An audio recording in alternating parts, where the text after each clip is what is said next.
नंदुरबार तालुक्यातील शनी मंडळ येथील ग्रामस्थांनी शिवसेनेचे संपर्क प्रमुख आमदार चंद्रकांत रघुवंशी यांच्या कुशल नेतृत्वावर विश्वास ठेवून शिवसेनेच्या शिंदे गटात प्रवेश केला।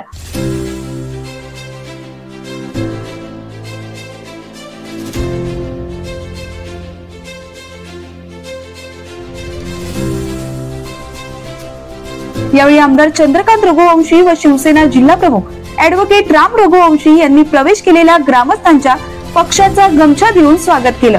शनी मंडळ येथे शिवसेना शिंदे गटाची आज बैठक आयोजित करण्यात आली होती। यावेळी ग्रामस्थांनी शिवसेनेत प्रवेश केला। यावेळी शिवसेना पदाधिकारी मोठ्या संख्येने उपस्थित होते।